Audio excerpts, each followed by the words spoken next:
Assalamualaikum warahmatullahi wabarakatuh. Perkenalkan, nama saya Subaida dari Program Studi Komunikasi dan Penyiaran Islam dengan NIM 2020203870233051. Nah, sesuai arahan dari Bapak bahwa kita akan mengerjakan UTS dengan cara membuat via video dengan memilih salah satu materi yang dibagikan.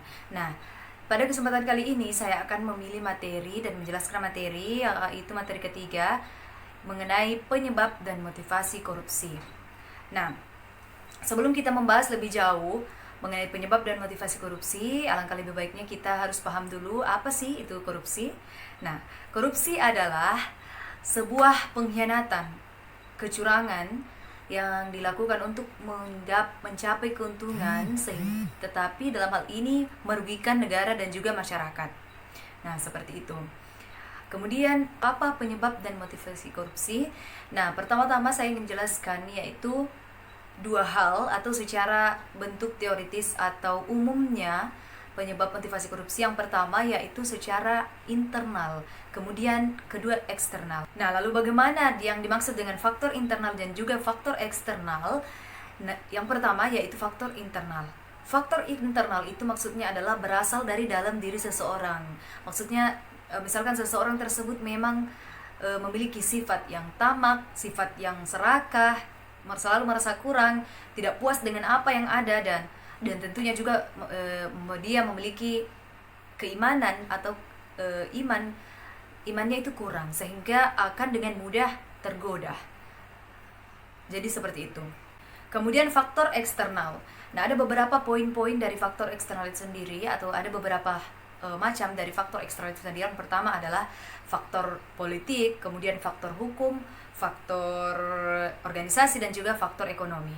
Nah, kita akan menjelaskan satu persatu. Yang pertama adalah faktor politik. Apa sih itu faktor politik? Maksudnya adalah di dalam sebuah negara itu pasti ada yang namanya politik. Nah, di sini politik inilah yang banyak melakukan korupsi. Misalkan saja kita ambil contoh di kehidupan manusia di kehidupan manusia, yaitu misalkan dalam kegiatan pemilu. Dalam kegiatan pemilu ini banyak orang yang korupsi di dalamnya. Misalkan saja yang sering didengar dengan istilah serangan fajar, itu semua termasuk dari korupsi. Menyuap seseorang untuk memilih calon kandidat sehingga kemauannya akan terpenuhi. Nah, seperti itu. Dengan memberikan sebuah uang atau yang lain sebagainya. Nah, kemudian kedua, faktor hukum. Faktor hukum maksudnya adalah di dalam sebuah negara tersebut menyebabkan korupsi karena penegakan hukum di dalamnya itu masih lemah.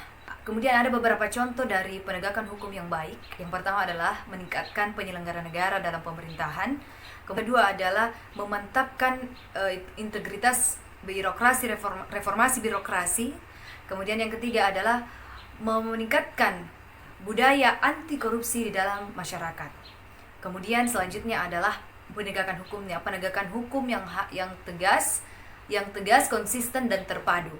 Selanjutnya yaitu faktor ekonomi. Kembali tadi saya katakan bahwa orang itu selalu merasa kurang, selalu merasa tidak puas dengan apa yang dihasilkan, sehingga dia selalu merasa bahwa ekonominya itu kurang, sehingga melakukan yang namanya korupsi. Jadi seperti itu. Nah, selanjutnya yang terakhir yaitu faktor organisasi. Nah, di faktor organisasi ini juga banyak yang melakukan korupsi. Karena kenapa? Di organisasi itu terdiri beberapa pihak yang ada di dalamnya sehingga dapat bekerja sama untuk melakukan korupsi.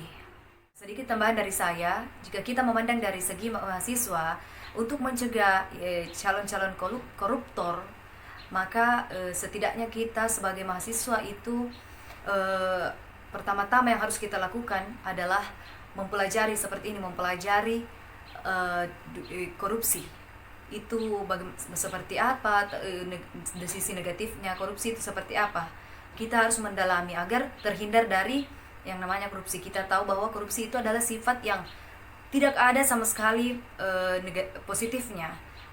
Sifatnya buruk, busuk, dan merusakkan, menjerumuskan. Jadi seperti itu.